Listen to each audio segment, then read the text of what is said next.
What a horrible week to be a New York fan. Jalen Brunson will be out for at least 2 weeks with an ankle injury, and if the Knicks don't do well in the playoffs, the fans will be forced to watch the Yankees this summer, who will be without Garrett Cole after undergoing Tommy John surgery. And if the Yankees don't do well in the playoffs, they'll be forced to watch the Jets this fall, who will be with Justin Fields. You know it's bad when the worst of those three is the one that isn't an injury. Okay, we have a few little things to go over for hockey and basketball. We have to keep up to date with what's been happening in spring training.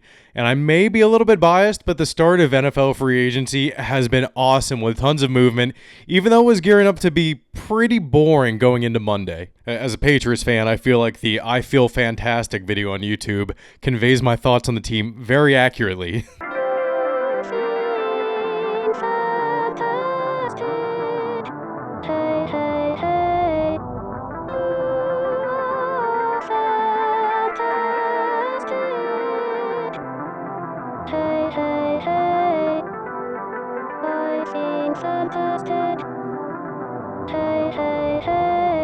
I do feel fantastic, but watching next year might still be downright chilling if they don't improve the offensive line more. This is number 144 of HN'P.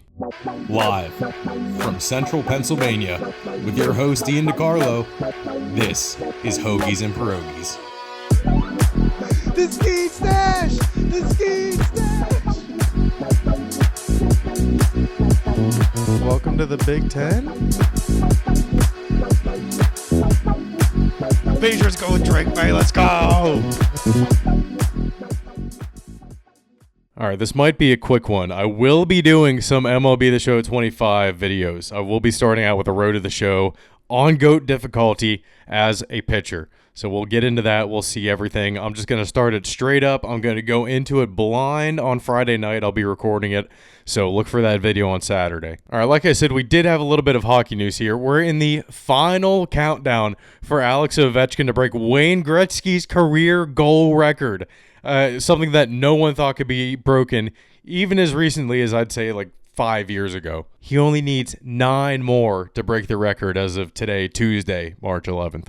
Okay, we're on to basketball, and teams are starting to punch their ticket to March Madness with the tournaments starting up and ending. But I think the coolest story so far has been the SIUE coach breaking out the scissors he put behind glass until they made the tournament. 6 years ago, those scissors have been behind that glass for 6 years, and he finally gets to break them open. I'm about to go get a pair of scissors that I hung up.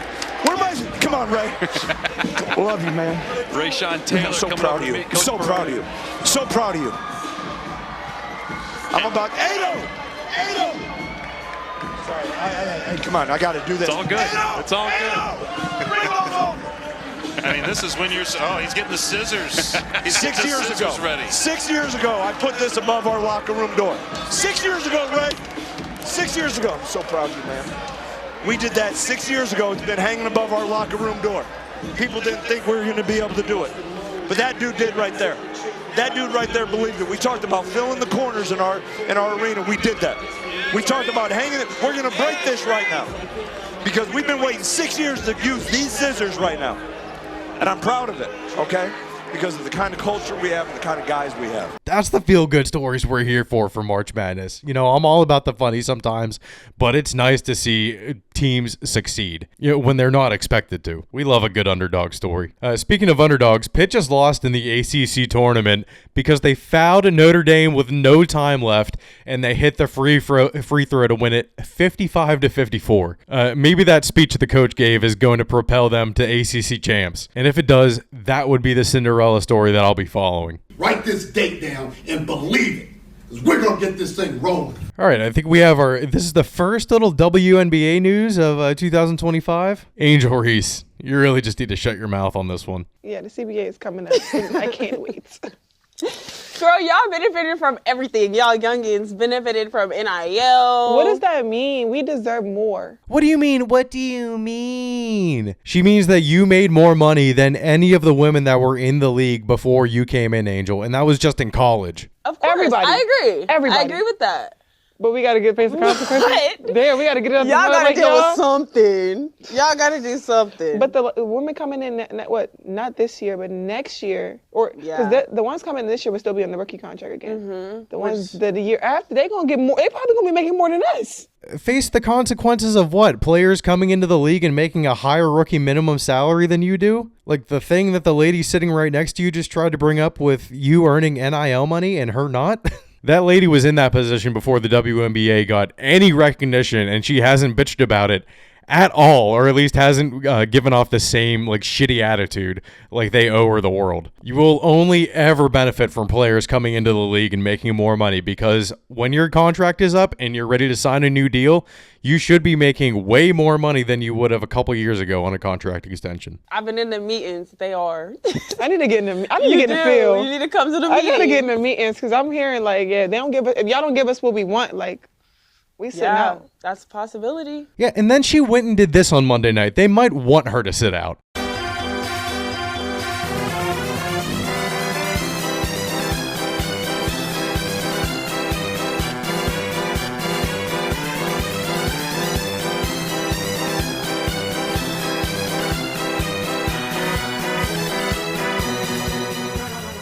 Dude, if I were Caitlin Clark, I'd be pissed. I would be absolutely pissed. Think of this like the police. Angel Reese is the reason all cops are bad. Caitlin Clark must hate being lumped in with Angel Reese. So these ladies out here now that are bitching and complaining about the CBA and players making more than them were the ones that were tearing down Clark and are now using the popularity she generated as leverage, which is a terrible look. The game will continue to grow if you stop bitching about it so much. Honestly, that probably just makes the NBA want to cut funding for it completely.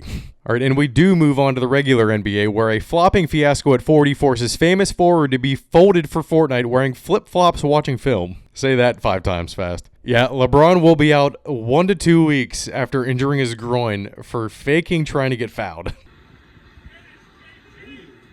he get it? I couldn't see. It looked like it was more of a stump. We talked about leading defense with your face. The right elbow, yeah.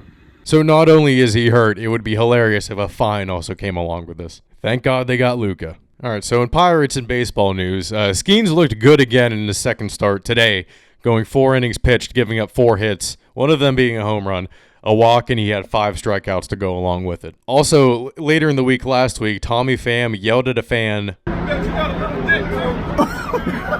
so having him is going to be really fun. All right, but if Skeens isn't going to rock the stash, Nick Gonzalez is making up for it. He's rocking the Speedy Gonzalez mustache, and it is awesome. But yeah, Pirates pitching looking decent. Andrew Heaney has an 18 ERA, but anytime that lefty starters have come in for the Pirates, they've always struggled in spring training, but always have had a good start to the year. I'm hoping for the best from Andrew Heaney. We need him now that Oviedo is going to be out for probably a long time. He'll probably be out for the year again. And speaking of injury news, like I mentioned in the intro, yes, Garrett Cole needs to get Tommy John surgery. This was almost inevitable. He's pitched 1,800 innings over the past, 8 years, I think it was, including the playoffs. So that's an absurd number. And the shitty thing is, this comes only 4 months after he opted out of his contract with the Yankees and they signed him to a new 4-year, $144 million extension. So a year of that out the window. How old is Garrett Cole? He's 34, so he doesn't turn 35 until September. So missing this year, it's going to hurt him a lot. But I think he can come back from this. He'll be 35 for next season. So with how Tommy John's have been going and how people have been recovering in less than a year from Tommy John, I think he'll be back. I think he'll probably be totally fine. All right, what else in spring training here? Roki Sasaki's looking pretty damn good so far. He had 6 strikeouts today and 4 innings pitched. And that slider looked nasty. And also, I guess we'll stick on the Dodgers for a second. Shohei is going to be in Fortnite. He's proven to be inevitable.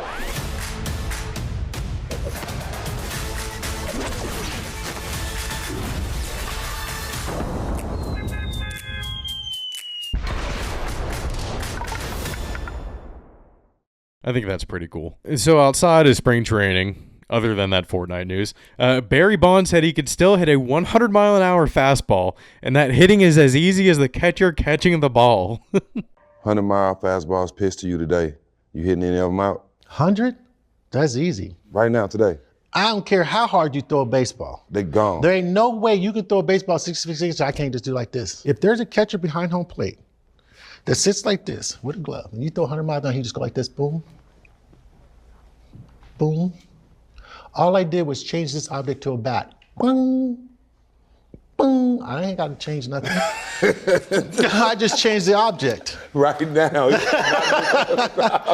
Now, if you're asking me to do something spectacular, that would take time for my body to get used to it at 60. But just going up there. But to go up there and hit it, like I don't care how hard you throw it. Yeah. As long as I can see it, I hit it. You know, I actually, for some reason, I do kind of believe him.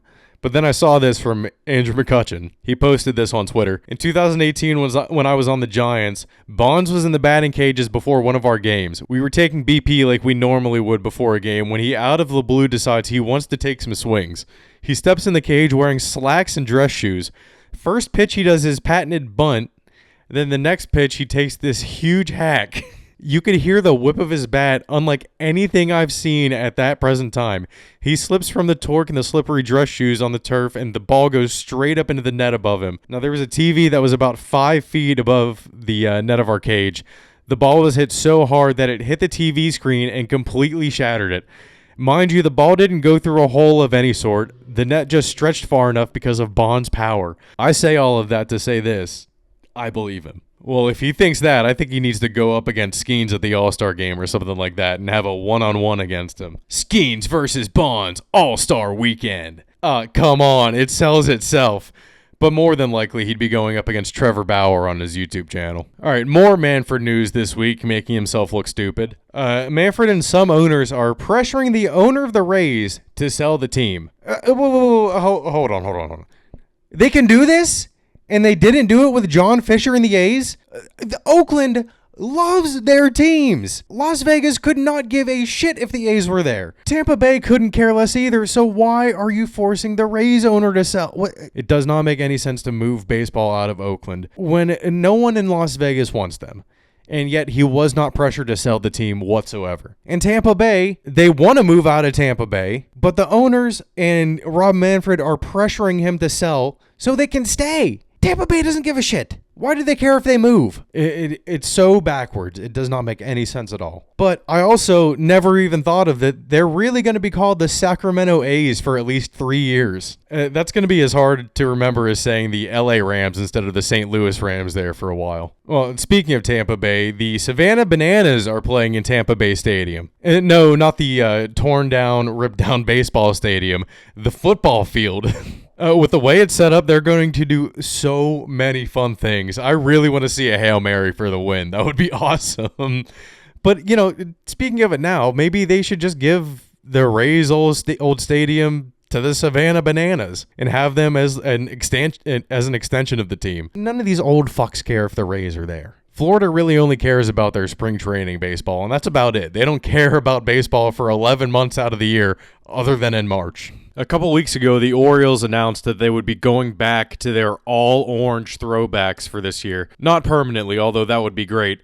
But they unveiled the all-oranges for this year, and the top comment is Wander Franco wearing one of these in prison soon. Oh, almost forgot to mention this. Fanatics made hats with the city name and then the team logo over top of that on a hat. So it had like Pittsburgh with a P in the middle. But then they had one that had Texas with a T over the X. So it said Tetas, which is titties in Spanish. That hat was not immediately, but it was removed from the store once they realized their mistake. I mean, all of them look pretty ugly. I would just get rid of all 30 of them instead of that one. Oh, and those Tetas hats are going for $1,000 on eBay right now. And then last little thing for baseball here, and I shouldn't say little because this number is huge. Vlad Jr.'s reported magic number for a new contract is $500 million. Present day value, so that means he wants little to no deferrals at all. Good luck, Vlad Jr. You better have a full season like you did the second half of last year. All right, let's move on to football and all this craziness. So A little bit of college football news here. Rich Rodriguez, good old Rich Rod, says he's banning players from dancing on TikTok. Not banning them from being on it. He's just trying to uphold the image that Mountaineer football isn't a program full of a bunch of sissies. I want to say it was maybe you were on Three Guys before the game or something earlier this winter, and you talked a little bit about TikTok in the locker room. Now that you're into spring practice, is there like a social media policy that you have with the team, whether that be TikTok or all social media?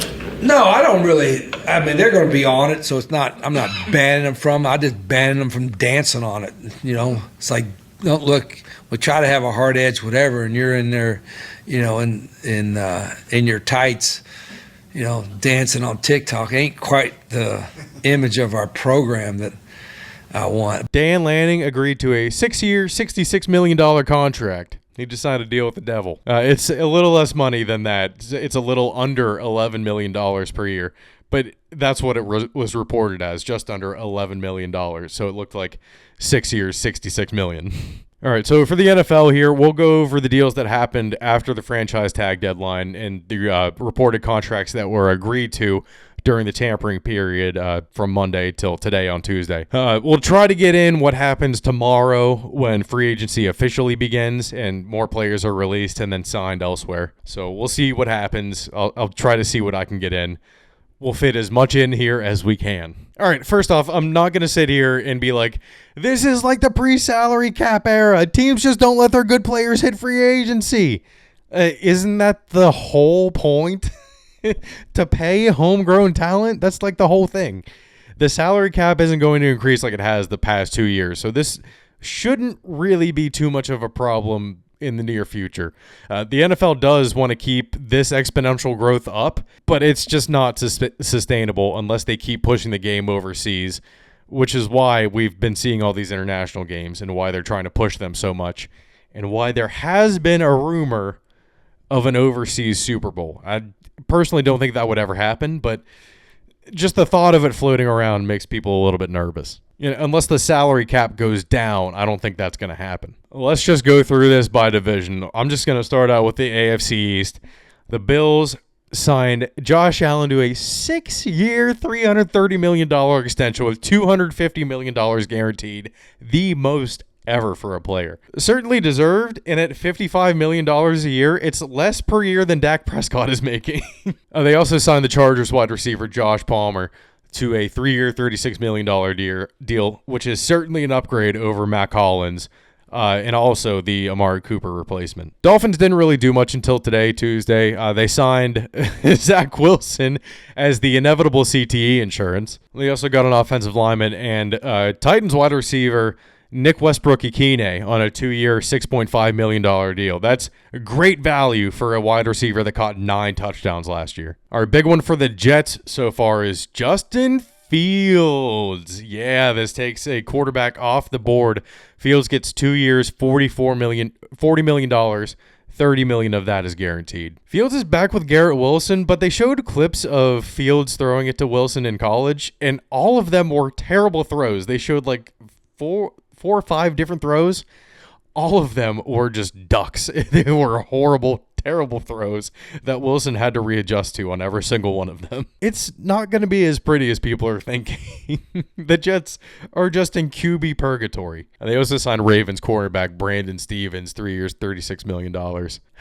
And on to the Patriots. Let's go. Let's just get this out of the way now. First big one that came off the board. The Titans ended up releasing Harold Landry. I think I said that last week. And what do you know? Harold Landry, let's go. 3 years, $43.5 million. A little bit expensive. Titans let him go, and he comes along with Vrabel. Great edge rushing linebacker. Next move they made, they re-signed Austin Hooper, who was one of May's favorite targets. Great deal. 1 year, $5 million. I was actually really happy that we ended up bringing him back. All right, then when the tampering period started on Monday, first name to drop, Robert Spillane, 3 years, $37.5 million. Apparently, he is great. Absolutely great against the run.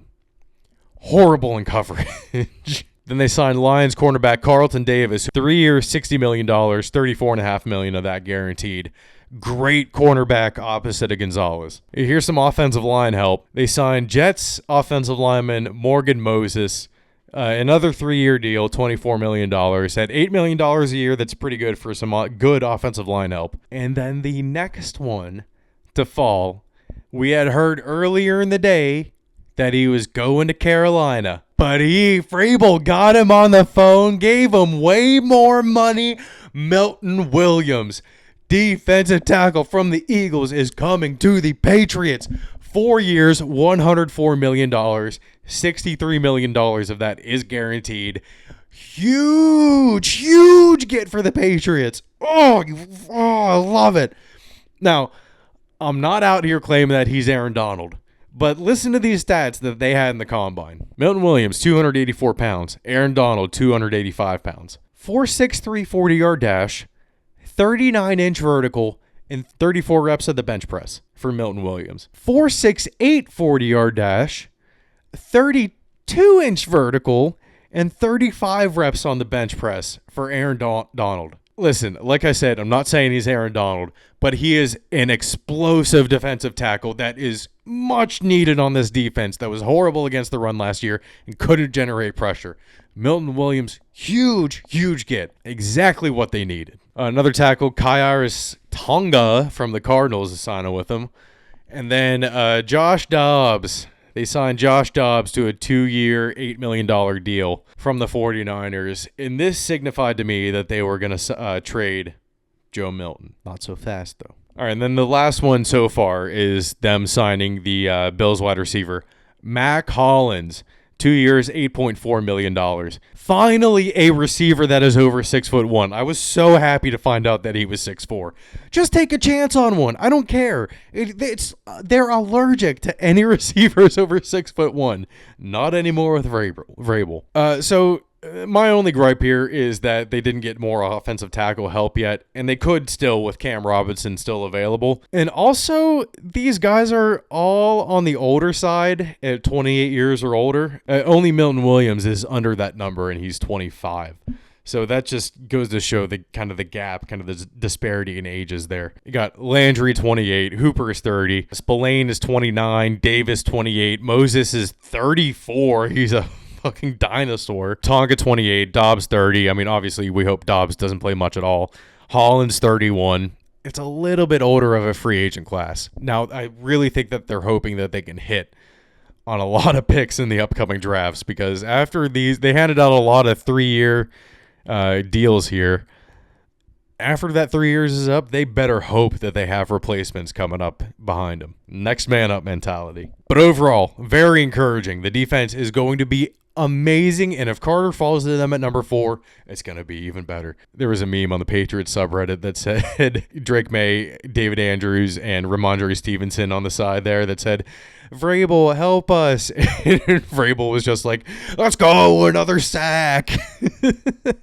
All right, moving on to the AFC West. The Broncos are beefing up a little bit on defense here. That secondary is going to be even better with Talanoa Hufanga coming over. 3 years, $45 million, $20 million guaranteed. And then also another 49er, Dre Greenlaw's coming over, linebacker.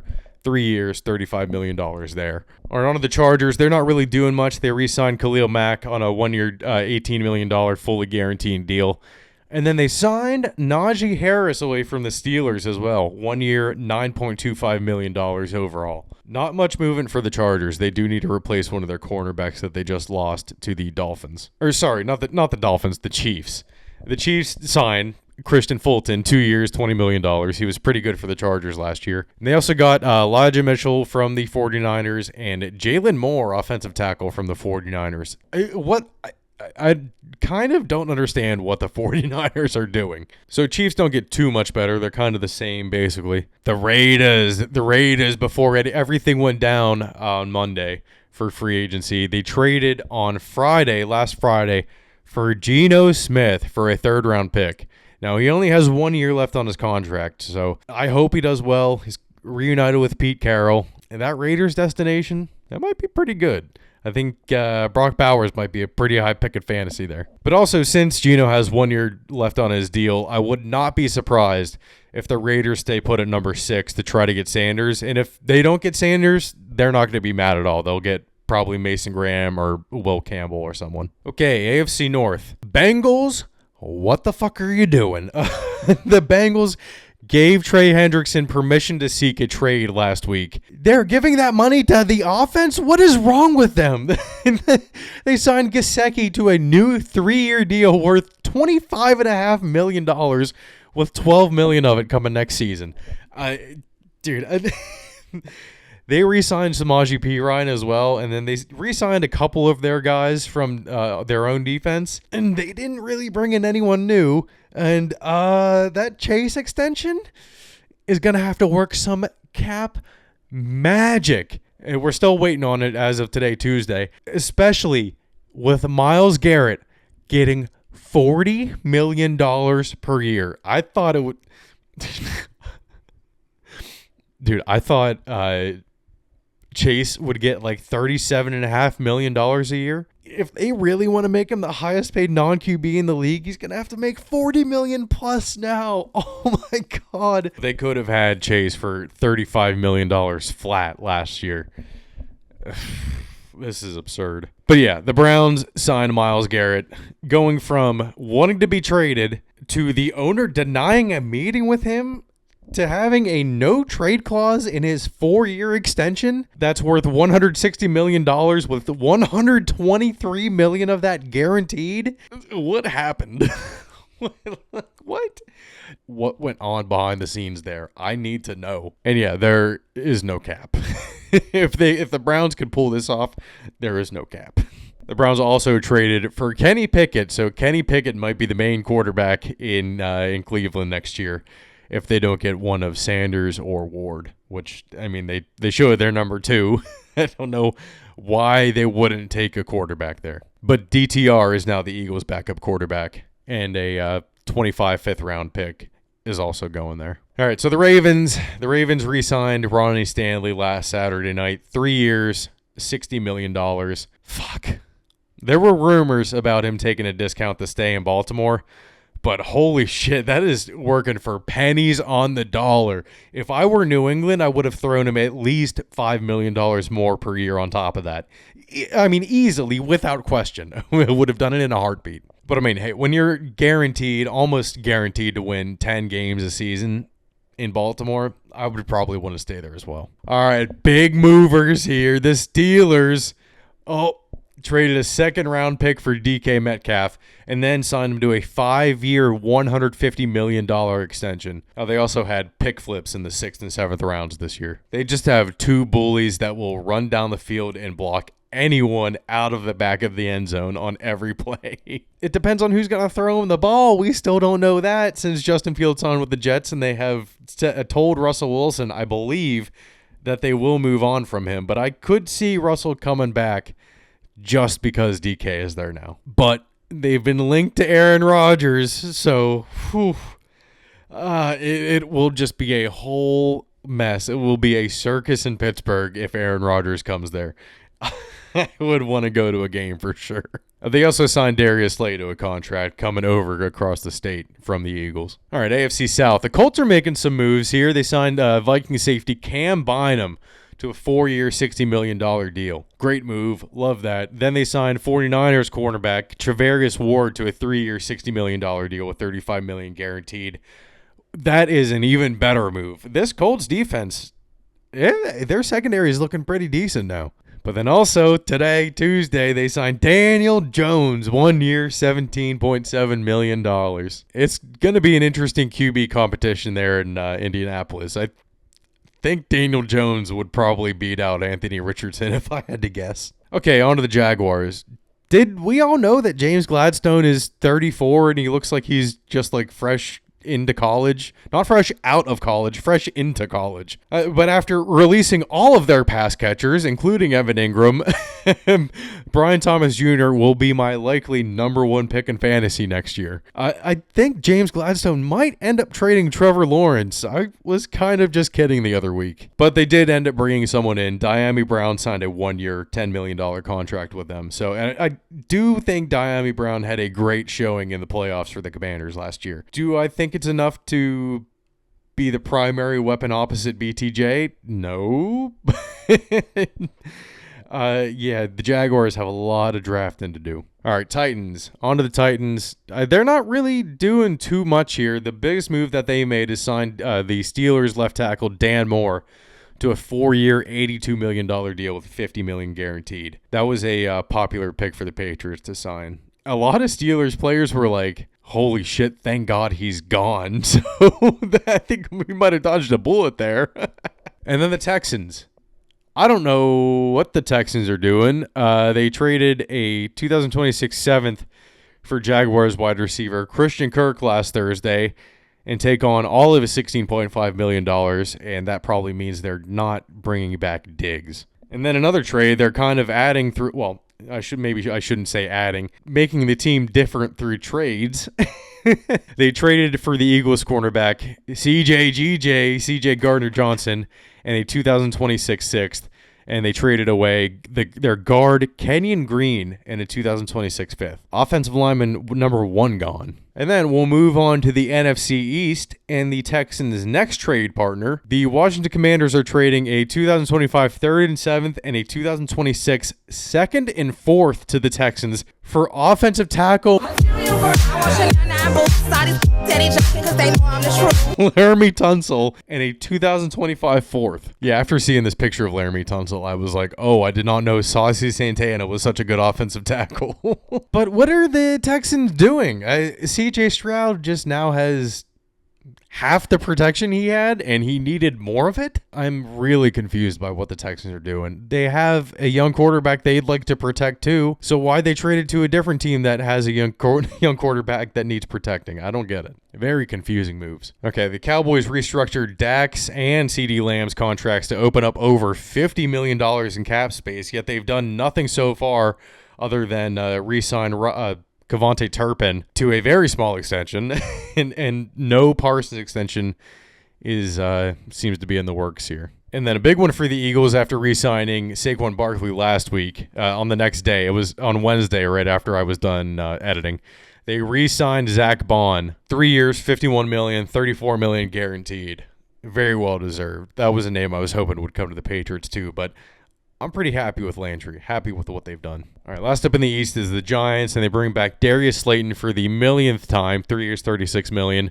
They signed Cowboys defensive end Chauncey Golston, and then they signed Dolphin safety Javon Holland to a 3-year, $45.3 million deal with $30.3 million guaranteed. Pretty good move for the Giants. I think what they're doing is building up a lot of capital and defense, kind of like what the Patriots are doing now, and hoping that the defense just gets them through. All right, NFC West and the 49ers, like I said, they just lost a million people, but they did sign Jaguars tight end Luke Farrell, 3 years, $20.25 million, $11 million guaranteed. The Cardinals traded for Devin Gottschall from the Patriots for a 7th round pick, I think it was, 5th or 7th or 6th. It doesn't really matter, small deal. But they did land Eagles defensive tackle Josh Sweat, who reunites with Jonathan Gannon on a 4-year, $76.4 million, $41 million guaranteed deal. I mean, compared to Milton Williams, that's pretty cheap. Sweat isn't that imposing threat up the middle like Williams is, but he's still pretty damn good. All right, for the Rams are releasing Cooper Kupp because they did not find a trade partner for him, but they did sign Devontae Adams to a 2-year, $46 million deal with $26 million of that guaranteed. Oh, we want to move on from this not middle-age. We want to move on from this mid-30s wide receiver that's very expensive and sign a different mid-30s receiver that is very expensive. Adams did certainly have a better year than Cooper Kupp last year, though, so there's that. All right, Seahawks. I don't really know why they got rid of Geno Smith when they just signed Sam Darnold to a 3-year, $100.5 million deal with $55 million guaranteed. This is a pretty cheap contract from what I was expecting. I was expecting at least $40 million a year.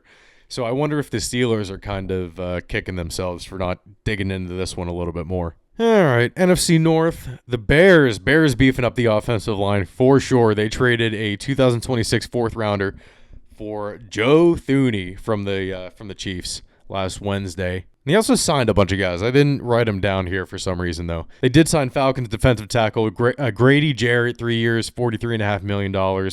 Huge get for them. And they also signed Colts defensive end Deo Odayingbo, 3 years, $48 million, $16 million guaranteed. Bears have been having a very good free agency so far. The Lions have done nothing. I don't have anything down here for them, and I didn't really see anything, whether that be big deals or any small deals. The Packers signed 49ers guard Aaron Banks, 4-year deal, $77 million, and Raiders cornerback Nate Hobbs, 4 years, $48 million, $16 million guaranteed. I think the team that's making one of the biggest splashes so far is the Vikings. They're making some really good moves on that line, along both lines. They signed center Ryan Kelly from the Colts, 2 years, $18 million. And then also from the Colts, he signed guard Will Fries, 5 years, $88 million. And then for the defense, they got Jonathan Allen from the Commanders, 3 years, $60 million. And then also defensive tackle Javon Hargrave from the 49ers.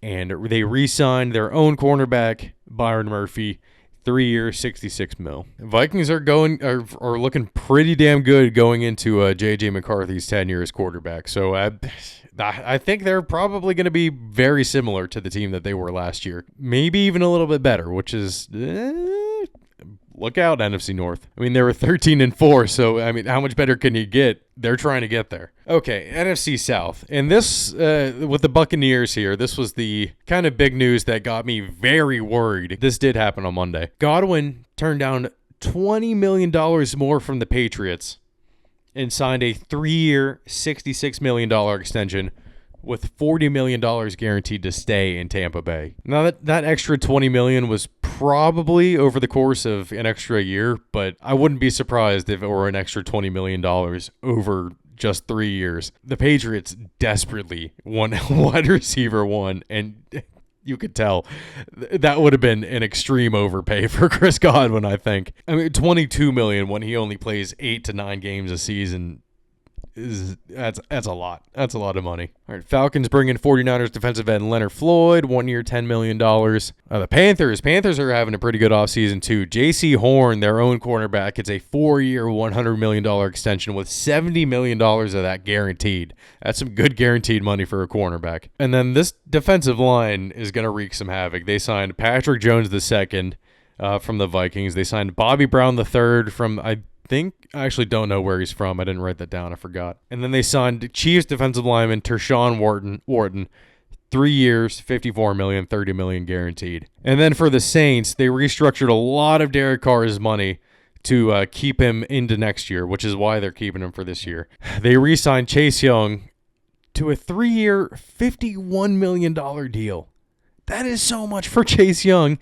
And they also signed Jawan Johnson, 3-year, $30.75 million deal as well. And then signed Chief safety Justin Reed, 3 years, $31.5 million. A lot of 3-year, $30 million deals. So even though the Saints and the Browns were kind of hamstrung on the cap, they got done what they needed to get done. And I'm actually surprised the Saints added anyone. They're also keeping Honey Badger next year. Yeah, it's been a pretty good free agency so far, I'd say. We'll see what happens tomorrow if I need to add anything. I'm just going to add it at the end here. I'm not going to go back and try to stitch it together with the rest of this stuff.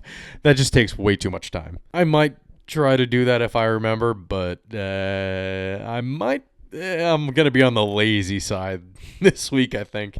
All right, so there are just a couple things that I wanted to add here. First off, the Patriots did reportedly make a $24 million a year offer to Ronnie Stanley, according to Albert Breer. So I was almost right on the number they would have given him. Godwin himself also said he was very close to signing with the Patriots, but decided to stay in Tampa Bay for his family. So that is completely understandable. A couple things that happened Tuesday night into Wednesday, and then not too much stuff happened on Wednesday after 4 p.m. So here on Tuesday night, Chargers defensive end Joey Bosa is replacing Von Miller in Buffalo. Eagles running back Kenneth Gainwell is replacing Najee Harris in Pittsburgh. Tight end Evan Ingram goes to the Broncos from the Jaguars. $23 million, I believe. Defensive end DeMarcus Lawrence to the Seahawks from the Cowboys. Cornerback Jonathan Jones to the Commanders from the Patriots. And then this is my favorite move so far out of all these ones that happened a little bit extra here. Running back Rico Dowdle to the Panthers from the Cowboys. He did so well for the Cowboys last year. Why did they let him go? The Cowboys continue to make baffling decisions. Unless they really think that they can get Genty or Scadabo, I don't know why they let him go. All right, so that's it for football. But Antonio Brown keeps making guest appearances on podcasts, and I can't get enough of it. This time he was on Joe Rogan. He's just the gift that keeps on giving. But I was very disappointed when I found out that it was only an hour 45 minutes instead of the regular 3 hours for a Rogan podcast. But I mean, right off the bat, when I stopped playing football and I walked off the field, people was like, this guy's crazy. Like, he's retarded. I also said that last time when he was on Theo Vaughn's podcast, I would have loved to see him talk to, well, we found out that he actually did talk to and worked with him a little bit on Donda 2. Holy shit. And then he also called and told him to calm down a little bit. When AB is telling you to calm down, you know it's bad. He also came onto the podcast wearing a military helmet, and he called it his crash out helmet and said, we're at war with the Democrats. Oh, Antonio Brown. But honestly, he wasn't too crazy on Rogan like he was on Theo Vaughn. He kept it pretty well in check for the most part outside of that comment. So go ahead and watch that. An hour 45 is definitely a little bit more digestible than 3 hours. All right. But the reason why I'm going to be a little bit lazy on the podcast this week is because I'm getting everything set up for my first foray into gaming content. That's right. I will be playing MLB The Show 25, and I'm going to start a Road to the Show career on GOAT difficulty as a pitcher. This is all for sure now. I tested it all out this weekend on the Show 24, so it went well. Everything recorded well on the PS5. I can download it right from my phone into my gallery onto my computer. Super easy. And I'll have myself with all my reactions and all my like face winces up in the corner there. So it should be good. I think I did a decent job at commentating throughout the games. It wasn't like I was just sitting there, watching a YouTube video while I was recording the game. I'm gonna try to make it as interesting as possible to kind of do maybe a little role-playing thing and kind of just age my player up from high school to college to the pros. Haven't decided if I want to go to college yet. We'll see how that all works out. I'm going to do a blind dive into it. I'm not going to load anything up in Road to the Show until I do it for the video. So there's that to look forward to. It'll probably be up on Saturday later in the day because it doesn't come out till midnight on Friday. I think it might be a pretty good idea to get ahead of that and post some of that this weekend. All right, let's check Twitter here, see if any more deals were signed. It's probably a little bit more important this week than in most other weeks. Oh, DeAndre Hopkins to the Ravens, 1 year, $5 million. Oh, another drop-prone receiver. Having Rashad Bateman and DeAndre Hopkins is going to be so frustrating. Xavier Woods reached an agreement on a 2-year, $10 million deal with the Titans. He played 100% of Carolina's defensive snaps last year, which was 1,218 snaps. That's what? They never took him off the field? That's crazy. Well, yeah, other than that, the Eagles officially accepted their invitation to the White House. I think it would be funny to see them all do the Trump dance with Trump. You gotta look on the bright side sometimes. Alrighty, everybody. I believe that's it. I will see you on Saturday. Make sure to leave a like, comment, and subscribe to our YouTube channel. Hoagies and Pierogis is available wherever you listen to podcasts, Spotify, Apple, etc., all that good stuff. Also follow us on Instagram and TikTok for clips throughout the week. And we'll leave you with this. Munch.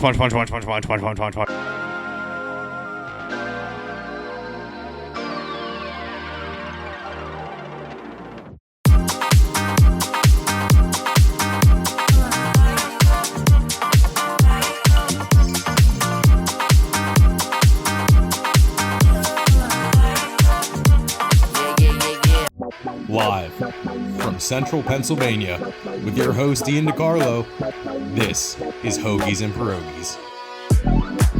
The Ski Stash! The Ski Stash!